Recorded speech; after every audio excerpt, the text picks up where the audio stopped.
It's time once again for the City of Maple Grove Report. I'm Dave Kaiser from CCX Media. Thanks for joining us once again as we bring you up to date on things happening in the city. And as you see, a guest host with us today, Joe Holgaboom, Community and Economic Development Director. Welcome, Joe. Thank you, Dave. I'm happy to be here. Being with us once again. Heidi is out of town, so Joe filling in. And we have a short meeting to talk about 40 minutes on Monday night, so we'll bring you up to date on that. Also, a number of things happening in the city as we head into fall, so get your calendars out and we'll give you some updates on those items.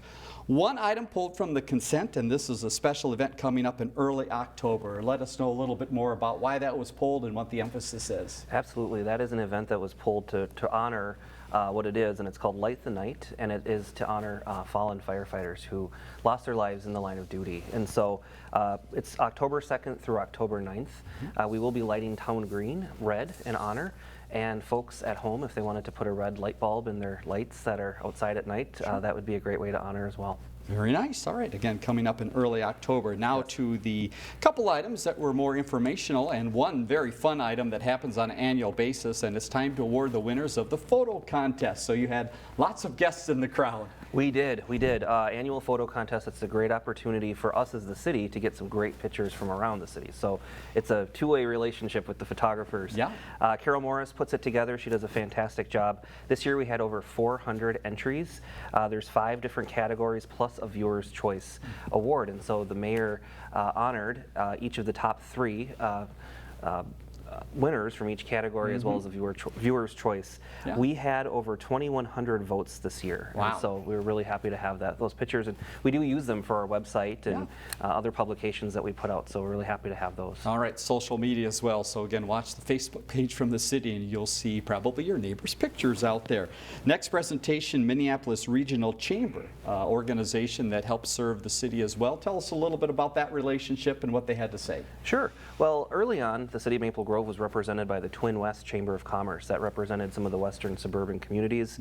That organization a couple of years ago merged with the Minneapolis Chamber of Commerce, forming this new organization, Minneapolis Regional Chamber.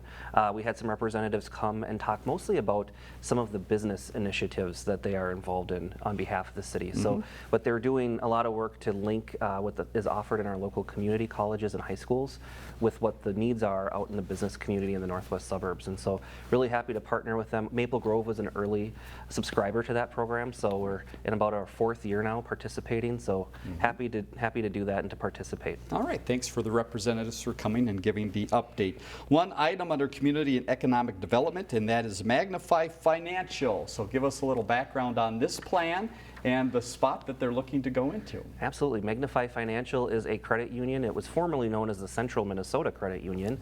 It's been around for 83 years. Headquartered in St. Cloud. They're moving into the Twin Cities, doing more business here. They do business for residential as well as commercial. Want to have a presence in the northwest suburbs where a lot of their client base already exists. So this building would take the place of the Broadway Pizza building. Broadway is still in business, right. But this is something that down the road would take the place of that spot. And it would also have a coffee shop attached to it. So there'd be options for both businesses, and both will have a drive-through, and we think it'll be a very nice fit for Elm Creek Boulevard. And the discussion at the meeting, again, about the setup of it, the look of the building as well, how did they leave it at the end of that meeting? The project received very much support from the Planning Commission as well as the City Council. Okay. The access that is to the site will stay the same. It has 2 access points, and just a well-supported project all the way around. Very good. Next was your update on some of the things that are coming up on the community and economic development side. Let's take us through some of the things that are coming up both through the Council and Planning Commission. Thanks, Dave. So Brush Hollow, that's a relatively large residential development that's by the intersection of Fernbrook Lane and Territorial Road. That went before the Planning Commission this summer. City Council had tabled it because they wanted the developer to go back to the drawing board and make some changes that met some of the concerns of the neighborhood. So the developer has attempted to do that, and we will be bringing that back before the City Council on October 3rd. I do know that there's a following of that in the community, so we wanted to make sure that folks knew that it's coming back on October 3rd. Very good. To the City Council. We had this week our annual Housing for All bus tour, which took place on Thursday morning. It was a virtual event this year, and it has been since the pandemic. Right. But it's called a bus tour because we used to go around in a bus and look at different housing developments that serve needs for affordable housing, senior housing, those types of things in the northwest suburbs. We do it virtually now, so we just kind of do it all on our computers, and photos are shared. We did have age-friendly Maple Grove participate in the presentation, as well as Councilmember Karen Jager. So it was a good presentation for all that participated. Excellent. We'll talk more about age-friendly Maple Grove in a moment and some of the things you can get involved with a survey. Experience Maple Grove, their annual meeting, something that was also held this week. It was, Dave. So Experience Maple Grove is our new destination marketing organization for the city of Maple Grove, representing things to do in the city. So we had our annual meeting at the Rush Creek Golf Club. It was very well attended. I think there were over 100 people that showed up just to kind of meet and connect and listen to what's going on with that group. So we're excited to move forward with the work that that group is doing. And you mentioned the Planning Commission earlier. Let's look ahead at the Planning Commission. Their next meeting is October 10th. What's on the agenda? Just a brief agenda on October 10th. We have one item, which is a lot split. So going from one residential lot to two.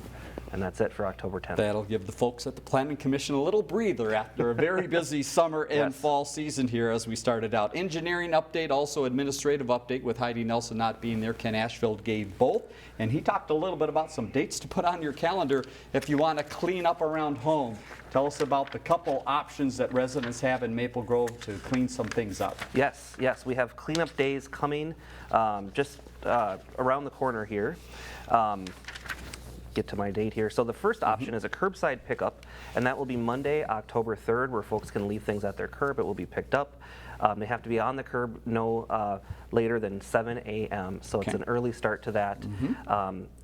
More information about that can be found on the city's website. Excellent. The second cleanup day is Saturday, October 8th, and that's where folks can bring items to the city's Public Works facility, and that's located on the intersection of Forest View Lane and 89th Avenue. So again, more information on costs and how to participate and things like that on our website. Yeah, maplegrovemn.gov will remind you of that later on in the program, but an annual event that always helps residents out to get some things cleaned up. One other item that was mentioned from Ken Ashfield that has to do with the drought. Still in drought status here. Tell us about that information and how that equates to some watering restrictions. Thanks, Dave. Yeah, we are still in the drought, so there are still watering restrictions in the city of Maple Grove.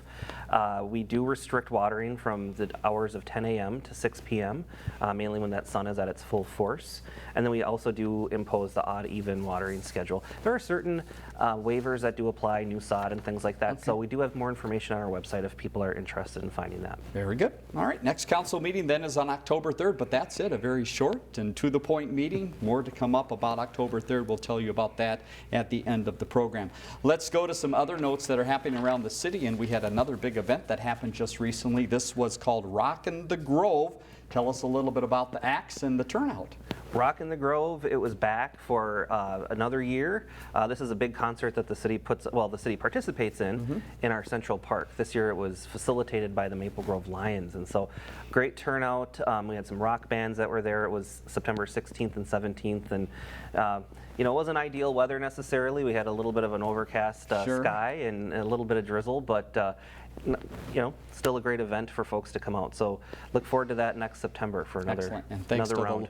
Thanks to the Lions and all the volunteers and city staff that helped make that a success. We always like to talk about businesses that are new to town, and you've got a trio here. Give us a little introduction. We've had 3 holding their grand openings in the last couple weeks or so.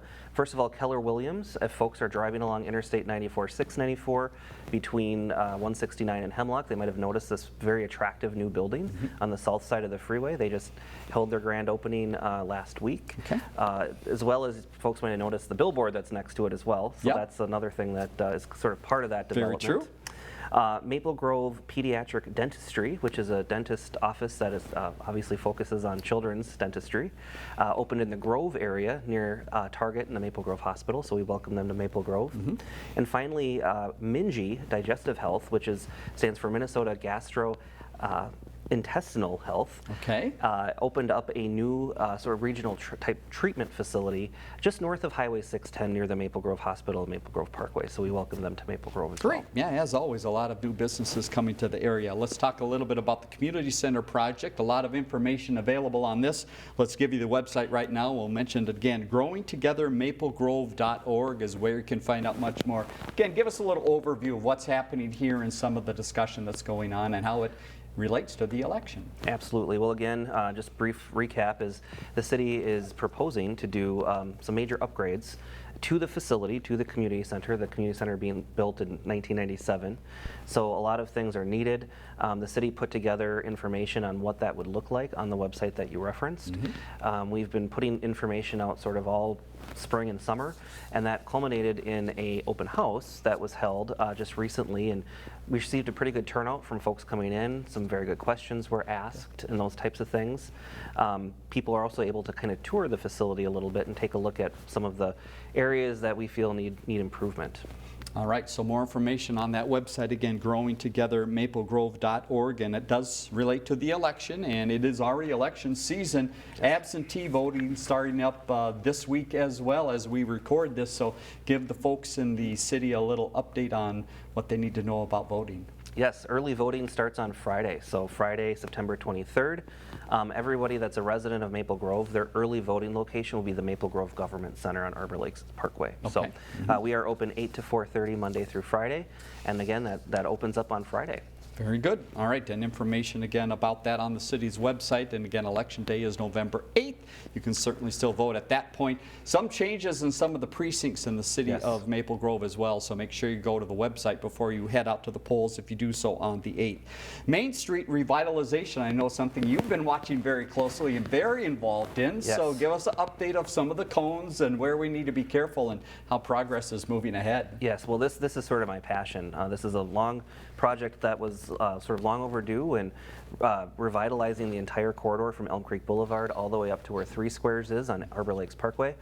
We are in our final phase of construction. So construction had been going on since before Memorial Day. Yeah. So it feels like a long time. It was a long time. Yes. We plan to wrap things up in about a month or so, give or take. And we do plan to have a grand opening sort of ribbon cutting ceremonial celebration. I'm hoping that will be a lot of fun for the community. We don't have specifics yet, but we will have a date and some more specifics out probably in the next couple weeks or so. Very good. We'll pass along more information about that. And as far as people using some of those businesses right now, all of the businesses are open, and there are a few extra ways to get in and out. Is that correct? That's correct. All of the businesses are open. They are all accessible through back entrances, through side streets and things like that. The signage is up, so don't be shy to go to your favorite Main Street business. They are all Sounds open. great. Yep, help them out. All right, another seasonal thing that we can talk about now is recreational burn permits. Remind us what this is and why it's important for residents to participate. Well, every year, particularly around this time of year where we start to get some fall weather, we have a lot of folks that are interested in recreational burns, or a lot of people refer to them as bonfires. Yep. But they are fires that folks have outdoors.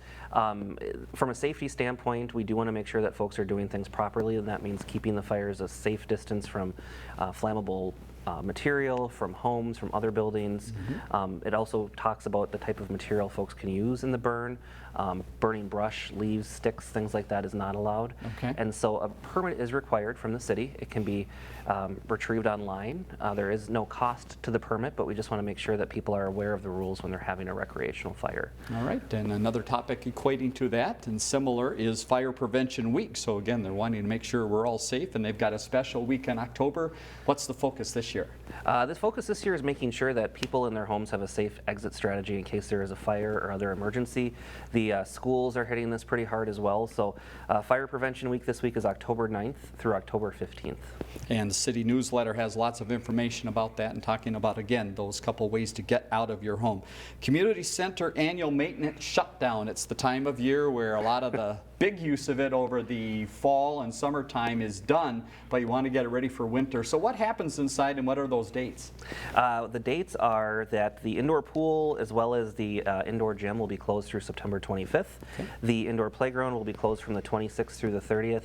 And what they're really doing is kind of doing a deep clean of everything and making sure that we have it ready for when folks start to come inside again and start to do their inside activities during the winter. All right, annual event that does occur. Park and Rec brochures are out, fall program information is out, and so now is the time to register. And again, where's the best place to go to find out more? Best place as always is the city's website.